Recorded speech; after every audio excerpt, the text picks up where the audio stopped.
Ilang araw na lang magsisimula na ang training camp. Dalawang role player ang nakikita na kailangan ng Los Angeles Lakers para tuluyan silang maging seryosong contender ngayon sa NBA season. Oo, nandyan sila LeBron James at bagong partner niyang si Luka. At nagdagdag pa sila ng mga ilang solidong peraso gaya ni Marcus Smart, DeAndre Ayton at Jake LaRavia. Pero kung tutuusin, hindi pa rin naman sapat ang lineup na ito para makipagsabayan sa malalakas na koponan sa West, tulad ng Denver Nuggets, OKC Thunder at Minnesota Timberwolves.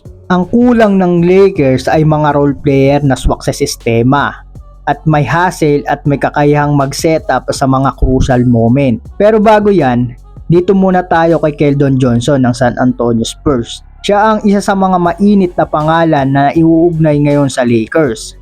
Kung titignan, bagay na bagay si Johnson sa pangangailangan ng team dahil isa siyang forward na kayang makipagsabayan sa depensa, may malakas na slashing game at hindi rin takot umatake sa basket. Ang hustle niya at energy ay eksaktong kulang ng Lakers sa second unit. Hindi man siya superstar pero ang presence niya ay pwedeng magbigay ng spark of the bench o kahit maging reliable role player kasama ng mga superstar. At samantala, bukod kay Keldon Johnson, muling nababanggit ang pangalan ni Lauri Markkanen ng Utah Jazz.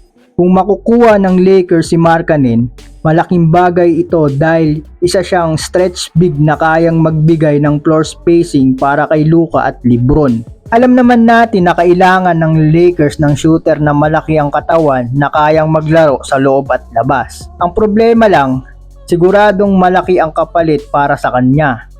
Posibleng isama si Austin Reeves o kaya future draft picks na mahalaga pa rin para sa future ng team. Kaya malaking tanong, worth it ba ang all-in move para kay Markkanen? Kung susuriin ang sitwasyon ng Lakers, malinaw na dalawang role player talaga ang kailangan nila. Una, isang versatile wing na tulad ni Keldon Johnson na kayang magbigay ng hustle at depensa laban sa mga athletic forward sa West. Sa yung tipong ng player na hindi na kailangan ng maraming bola para makaapekto sa laro, rebound, hustle plays at opportunistic scoring.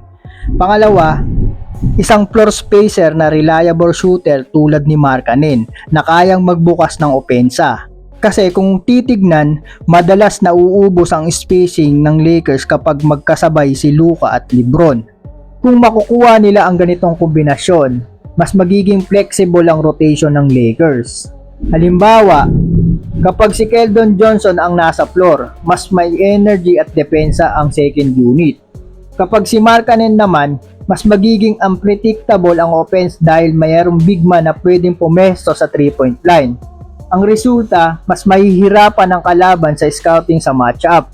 Sa huli, ang tanong, handa na ba ang Lakers na magsakripisyo ng asset para makuha ang mga pirasong ito? Kung matrade nila para sa dalawang solid player gaya ni Keldon Johnson at Lauri Markkanen, mas mataas ang tsansa nila makipagsabayan sa mga contender. At baka ito na ang missing piece para makabalik sila sa tuktok. Pero kung pipiliin nilang manatili sa kasalukuyan lineup, baka maulit lamang ang nakaraang season kung saan kinulang sila sa depth at support. Kaya ngayong panahon ng trade talks, nakasalalay dito kung seryoso ba talaga ang Lakers na tulungan sina LeBron at Luka na makuha ang championship.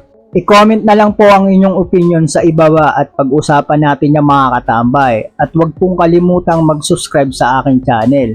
Maraming salamat po.